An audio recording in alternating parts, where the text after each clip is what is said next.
je vous retrouve donc pour la vidéo de la semaine.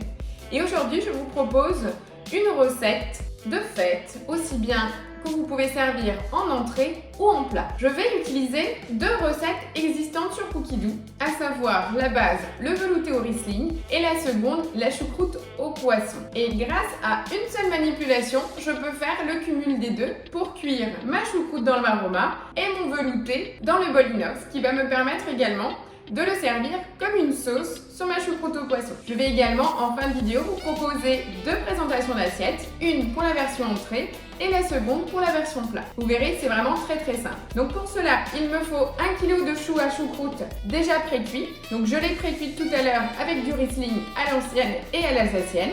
J'ai pris 3 poissons différents, donc là c'est au choix.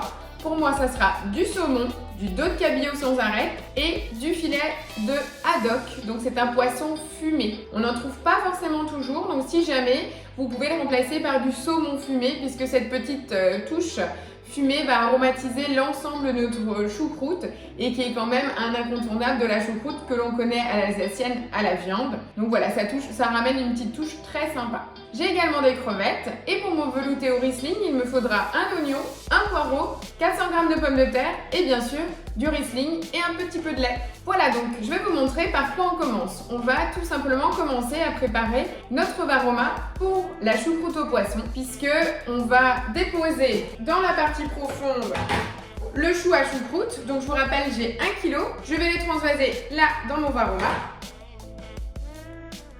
Je veille bien à le répartir et à penser à laisser une petite cheminée au centre.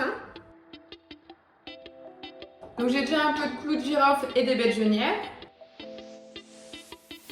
Voilà, donc mon chou est bien réparti. Vous voyez, j'ai bien la petite cheminée sur laquelle je vais poser mes crevettes. Donc là, vous pouvez prendre des crevettes entières, des queues de crevettes, des petites langoustines, vous faites selon vos envies.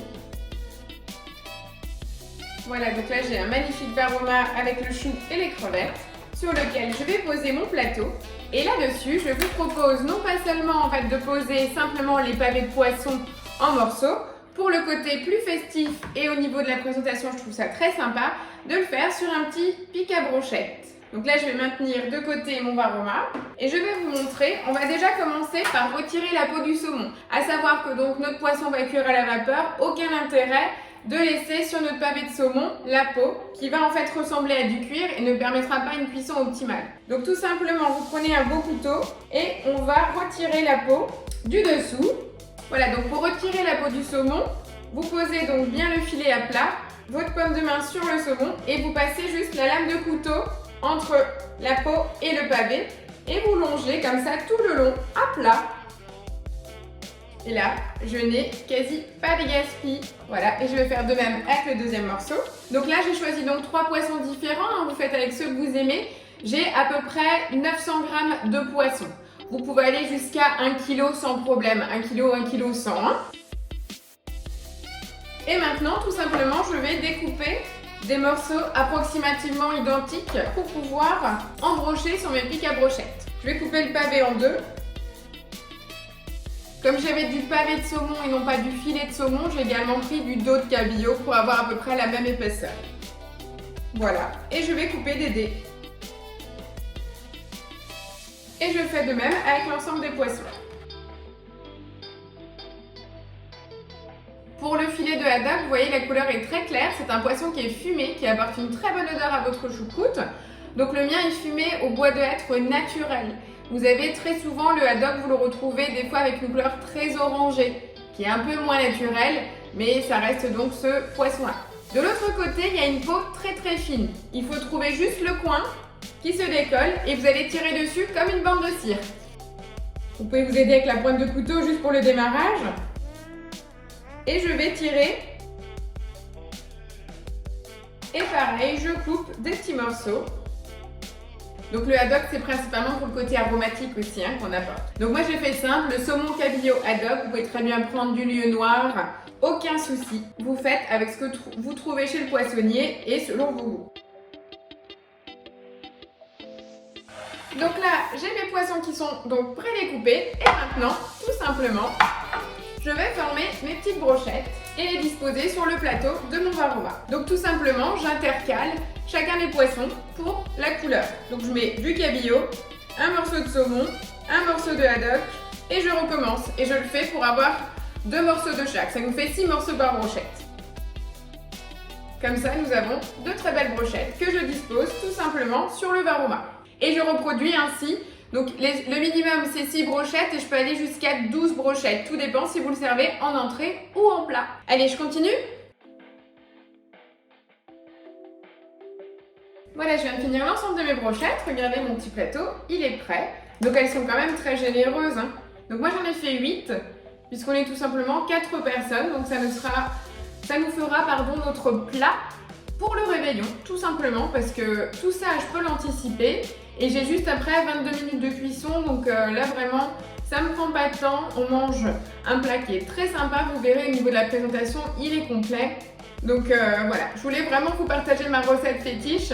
Et je vous la conseille fortement du coup pour votre réveillon du 31, sachant qu'en plus, comme la fête, ça ne sera pas possible cette année, vous pourrez tranquillement le faire pour l'ensemble de votre famille. Voilà, donc là mon Varoma il est prêt, je vais le maintenir de côté. Qu'est-ce que j'ai fait entre temps? J'ai émincé mon poireau, 100 g de blanc de poireau. Et là, dans mon panier de cuisson, j'ai émincé mes pommes de terre en fines rondelles, hein, tout simplement. Il me faudra 100 g pour mon velouté au Riesling et le reste servira d'accompagnement avec ma choucroute au poisson. Donc là, pour vous donner une petite idée, dans mon panier, donc vous voyez, j'ai encore largement de la place, hein, il n'est vraiment pas archi plein. J'ai déjà 650 g de pommes de terre. Donc je vous propose, c'est qu'on démarre la recette. Donc je pars de la recette cookie doux velouté au Riesling et je vais vous montrer à quel moment je vais faire la modification pour cuire mon velouté et ma soupe, le tout en un. Allez, c'est parti! On commence donc à cuisiner et on va mettre les 100 g d'oignons. Donc là, j'ai mon oignon coupé en deux. Je rajoute mes 100 g de blanc de poireau. Je précise également, si vous avez du blanc de poireau au congélateur, ça ira très bien aussi. Donc là, je prélève donc 100 g de pommes de terre. 100 g pile poil. Je mets le couvercle et mon gobelet doseur et on va tout simplement hacher 5 secondes vitesse 5. Donc on me demande de racler les parois, hein. Voilà le résultat. Pensez toujours à retirer le bol du socle, comme ça vous pouvez y aller franchement. Et vous pouvez finir par taper sur le bol. On repositionne, on continue. On va rajouter 20 g de beurre. Donc moi j'utilise toujours du beurre demi-sel. On remet le couvercle sans le gobelet doseur puisque tout simplement on va faire suer le mélange. Et on part pour 4 minutes à 120 degrés à la vitesse 2. Donc là l'intérêt c'est que vraiment la vapeur puisse s'évaporer puisque tout simplement on va faire suer. Donc c'est l'eau qui est présente dans l'oignon et dans le poireau qui vont s'évaporer. Donc voilà, les 4 minutes de rissolage viennent de finir. On nous demande de rajouter de l'eau. Donc c'est 200 g d'eau, donc soit vous avez votre petite bouteille, soit pour jouer la sécurité, vous prenez 2 fois le gobelet doseur, ça vous fera pile poil la bonne quantité. Un cube de bouillon de volaille, donc là je prends mon bouillon de volaille maison, je prends une bonne cuillère à soupe, ça va également assaisonner l'ensemble de ma préparation. On rajoute 200 g de Riesling, c'est un vin typique de chez moi. Et je fais un petit clin d'œil à mon premier métier puisque pendant 11 années j'ai travaillé dans la cave. Une des plus grandes alsaciennes, la cave Bestein, et donc j'utilise un Riesling Grand Cru Wiebelsberg en provenance de mon premier emploi. C'est un petit clin d'œil à mes collègues.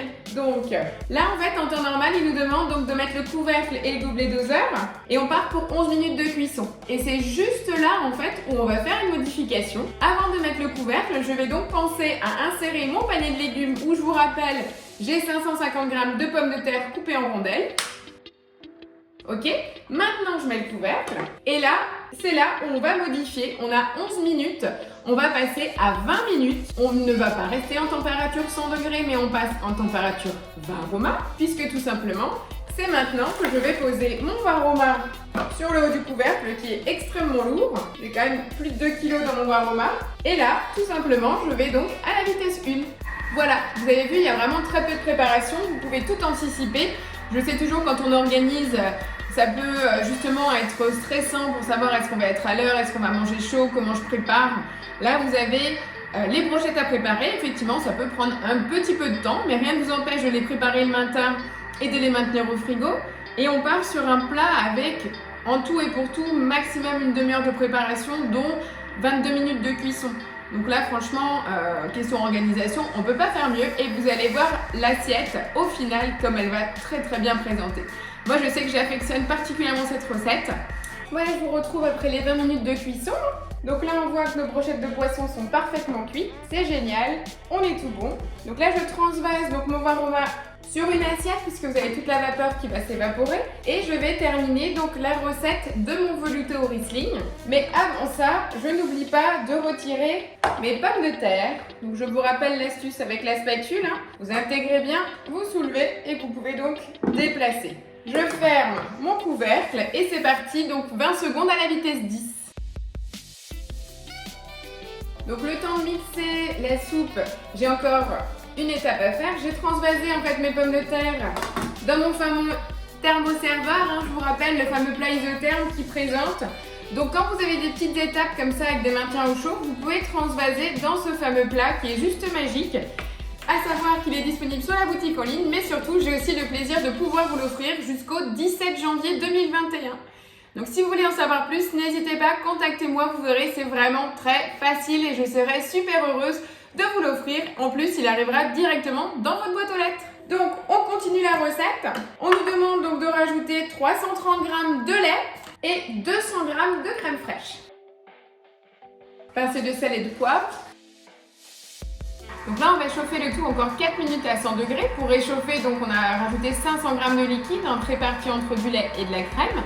Et notre velouté sera prêt. Voilà, et donc le velouté va nous servir en petite entrée, mais je vais également le dresser dans une verrine pour accompagner ma choucroute au poisson.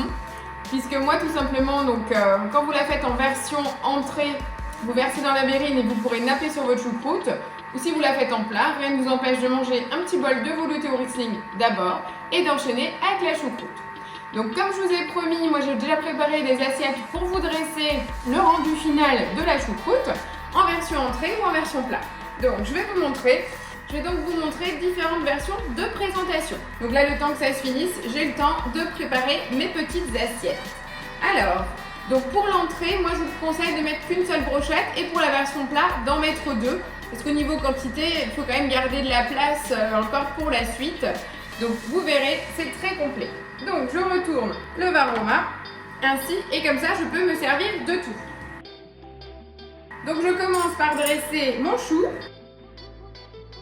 Vous avez différentes versions, soit vous pouvez vraiment le faire avec une cuillère à soupe, poser votre crevette dessus, ou alors utiliser un emporte-pièce. Je vais vous montrer pour la version plat. Je vais vous montrer différentes formules. Ou la version plat, je mets au centre l'emporte-pièce, je tasse, je retire. Donc là j'ai mon magnifique dôme de chou.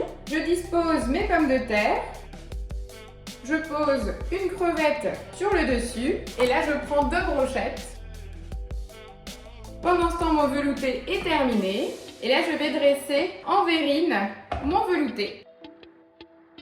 Et voilà, version 1, la version 2 ou la version plat. Voilà, on a une magnifique assiette quand même, vous pouvez le voir, avec le dôme de choucroute. Je vais vous faire encore un gros plan des 3 assiettes, mais voilà les dispositions possibles. Ça peut vous donner des petites idées. Vous voyez surtout au niveau coloris, on est vraiment sur quelque chose de complet et rien ne vous empêche de prendre la verrine de sauce pour napper la totalité de votre assiette, selon vos goûts. Voilà, j'espère vraiment vous avoir donné envie, peut-être souffler une idée pour le réveillon.